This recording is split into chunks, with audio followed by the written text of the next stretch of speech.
Hey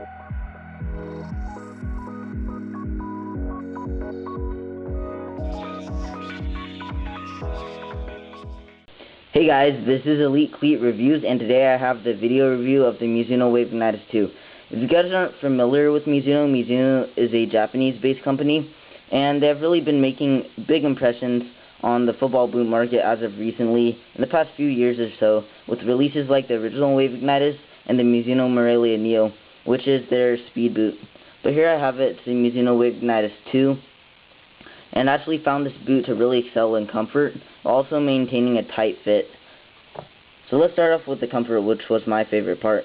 You get this nice mesh padded tongue with the synthetic leather over it, and it's actually really padded, even though it's not too bulky.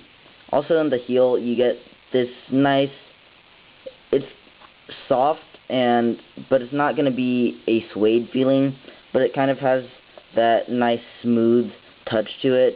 And it actually locks your heel in place really well without being abrasive and without giving you any blisters.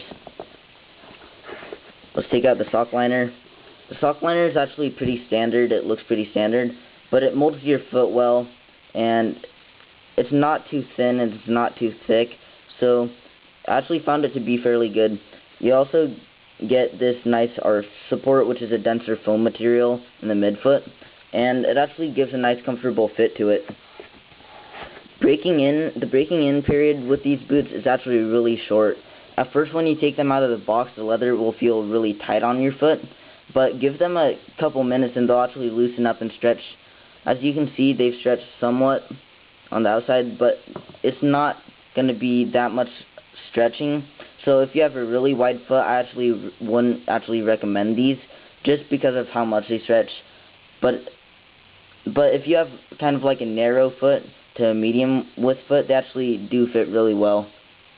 One question that I see a lot of people asking is, does the technology on this boot work? Just because it is a boot packed with technology. Here you have the Mukaiden panel, which is the main piece of technology on the boot. And basically the story behind this is when you strike the ball with this part of the boot, it's actually supposed to stop spin on the ball and create that knuckle shot. While it does grip the ball somewhat, I felt that it's more useful on when you practice, just to get a consistent spot to hit it from.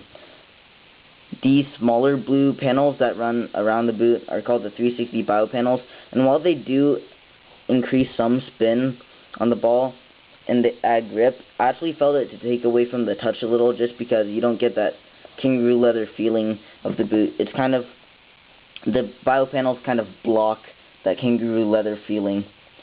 Performance-wise, you do get a good touch, even though it does take away some.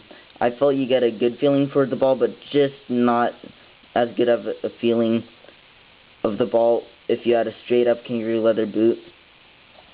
They are fairly light, and the tight fit also does make them feel lighter on your foot. The sole plate is actually where I found the boot to be the highest performing.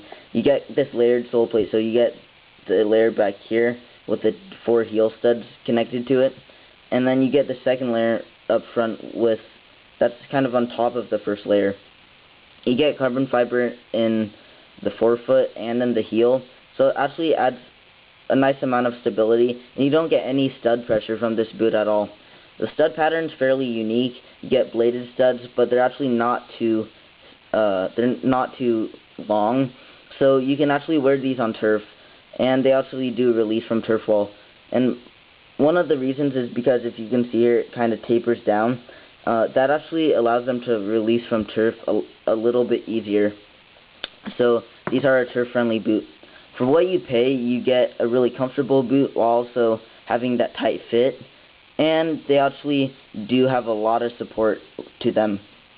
You can buy them for $150 or less, usually on sale, but they do retail at a price of $200. If you do live in North America, it is going to be kind of hard to pick them up because Mizuno does actually not sell in North America, but you can still find them on British sites or something like that to ship overseas.